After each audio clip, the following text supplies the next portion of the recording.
Hi everybody, so I thought I'd add my thoughts to the new Frostline debate. So later on this year, late 2024, maybe early 2025, we're going to be getting this new map, Sakhal, a winter map, and it's going to be part of the Frostline expansion for DayZ on PC and console. But I wanted to really think about this in terms of what does this mean for DayZ 2? Because a few people have been saying, well look, this means that DayZ 2 isn't on the horizon. And in fact, the question was asked on the presentation at the DayZ Unite event, what does this mean? Why do they keep investing, or why have they decided to invest all this time and effort? And these new developers they brought on this old version of the game, on this old engine, which clearly is out of date, and which clearly they really need to, port the game over to the new Enfusion Engine that Arma Reforger and Arma 4 will be running on. But I think what we need to do is probably take a step back and really think about what Frostline means for current DayZ. And what it means, for me anyway, is proof that Bohemia Interactive, the parent company behind DayZ, they're willing to invest a lot of money in DayZ as a brand. Not only have they invested the time of the current devs in the DayZ team, they've brought on lots of new devs as well. Most of them that we know of anyway are modders from the community, and they brought all these people in, and this is the biggest increase in the DayZ team for a long time. So what that means is when Frostline is released with the new Sakhal map, we're going to get more players coming to the game. Old players are going to be returning to take a look at this new map, and undoubtedly this is going to mean a lot more money for Bohemia Interactive, because you've got to pay for Frostline, haven't you? Also, the devs said as part of the launch that more changes will be coming. It's not like a one and done. It's not like there's Sakhal, there's Frostline, there we go. They've sort of hinted the fact that there will be more things in the pipeline, in the same way that Livonia and Chernarus really have continued to develop, haven't they, over the years. So overall, this means that DayZ at the moment is in very good hands. Bohemia Interactive really care about it. They know it makes them a lot of money, and they're interested in the future of this game. Otherwise, why would you spend the money on taking on new people? Because remember, when you take on new people, it isn't just about their salaries, it's about the relocation costs, it's about training them up, integrating them with the team, all this sort of thing, and it's very expensive. So are we going to be getting a DayZ 2 then? Because they've spent all this other money on Infusion, the new version of Infusion for Arma Reforger, which will be feeding into Arma 4.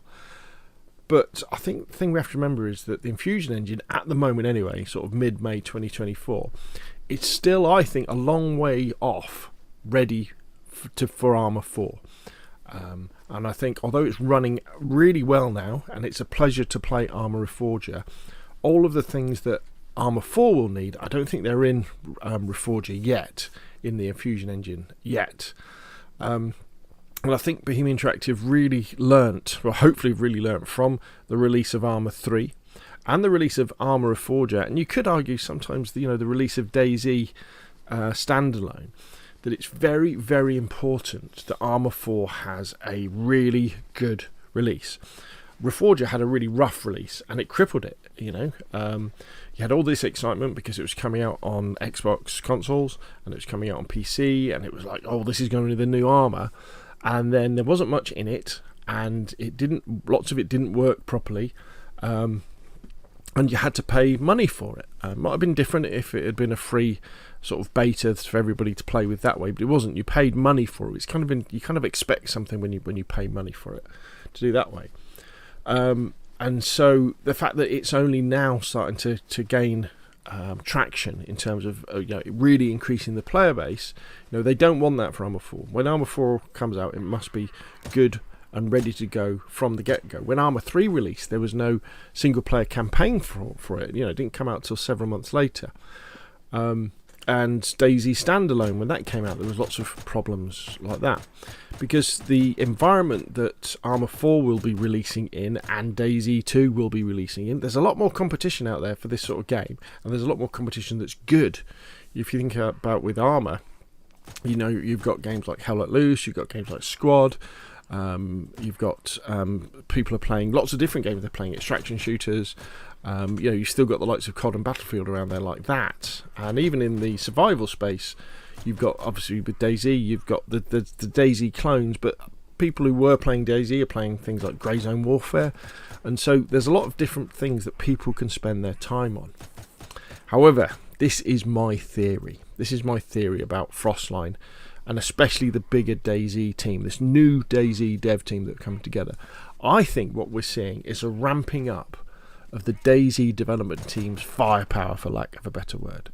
And I think the development of Frostline and the Sakhal map is kind of the training ground that is going to be bringing together the team that will deliver DayZ 2 to the new Enfusion Engine. It might not be called DayZ 2, it might just be DayZ, but it's going to be the version that's on the new Infusion Engine. And I think what's going to happen is, because Bohemia Interactive want Arma 4 to be perfect, I don't think there's going to be a set time when it's going to be released that's going to be given to the public anyway. They've probably got an idea that, mid 2025 or something like that, but I think the devs are very ready to push that back if they don't think Arma 4 is ready. And we're pretty sure as well that DayZ and Enfusion won't come out until Arma 4 Infusion is out. And so I think the overall plan of Bohemia Interactive when it comes to DayZ would be, look, let's get the DayZ team ready. Let's get a really good team in there that can deliver the goods. Let's train them up on the new Infusion Engine. But while all this is going on, they can carry on working on DayZ. They can carry on delivering peak concurrent player numbers and keeping it popular, so that when it does come out eventually, people will be ready to go, right, this is it for me. So I think they're going to be working on porting assets over, doing lots and lots of testing, up until the point where Arma 4 is released. And once Arma 4 is released, then it will be right, okay, let's get DayZ ready, and then maybe a year later or 6 months later we'll see DayZ Infusion coming out. And I think at that point, that's when you'll see the split between, on consoles anyway, between the new generation, Xbox Series S, Xbox Series X, PlayStation 5, and the old Xbox Ones and PlayStation 4s. And you'll have the old version of DayZ still working on those.